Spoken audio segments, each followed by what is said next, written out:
Being part of the X-Men world is one of the most exciting things for me, because it has such a legacy. So many great crew members, so many great cast members, so many fans have loved this story for years and years and years. We know how much it means to everyone, and so we're just so thankful that we got to play a very small part in this big franchise. The franchise is about acceptance, and I think the X-Men are a group of people who haven't always been accepted by society, and I think that's something we can all relate to in some way, and it's really exciting to see it all kind of bubble up into this film, and Sophie Turner is incredible in it, so everybody should really go out and see it.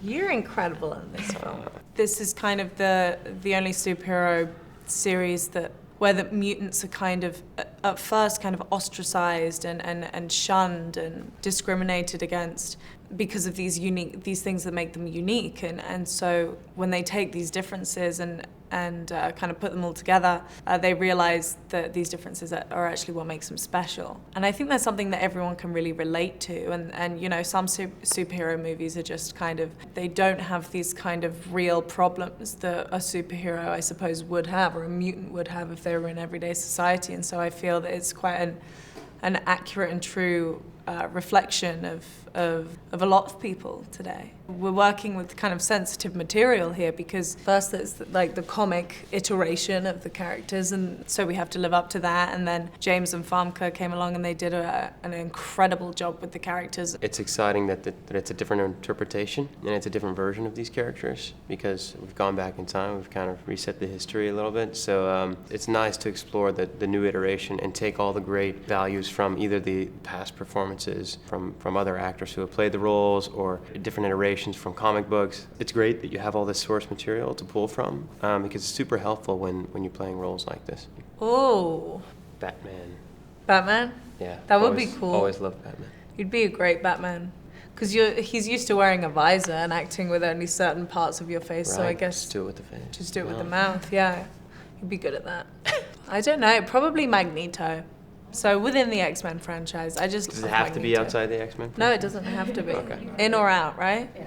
I would play Magneto. He's so complex and interesting. I would love to play him. It was challenging. Every scene was incredibly emotional, but it was also a lot of fun. I think one of the things that I did to kind of prepare for that was studying mental illness, because it really kind of helped me get into the mindset of just that confusion and disorientation and not understanding and lack of control. I think that was something that really helped me. Yeah, I think it's one of the challenges that the character presents, but it's also one thing that's really exciting. You don't get to use your eyes, so you have to figure out ways to emote or find the same values, in a different way.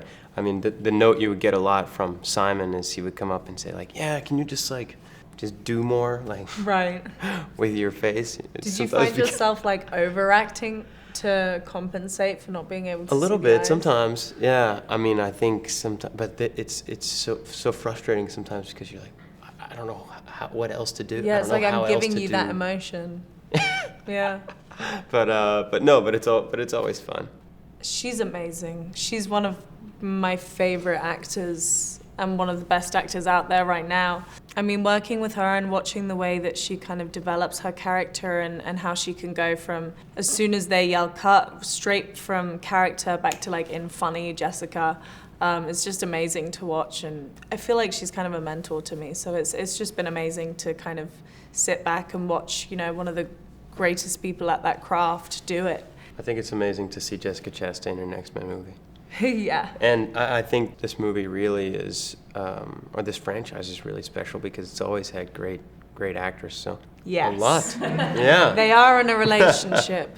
When we kind of started rehearsals for this movie, we kind of sat down with Simon and discussed what had happened in those 10 years that had passed, remember? Mm-hmm. Yeah, they've been together ever since the end of Apocalypse for about 9 or 10 years, and they're in a very strong and healthy relationship. And so you see that at the beginning of the movie, this great bond that they have, how in love with each other they are, and then you begin to see it kind of fall apart over the course of this movie. I think one of the exciting sequences is the trip into space. The X-Men at the beginning of the film, they go on this mission into space to save the astronauts who are on a spinning out of control. Spinning out. We do this sequence in space, so we're all 0G and everyone's floating. So you guys were actually in 0G? They had built the X-Jet. They would lock us in.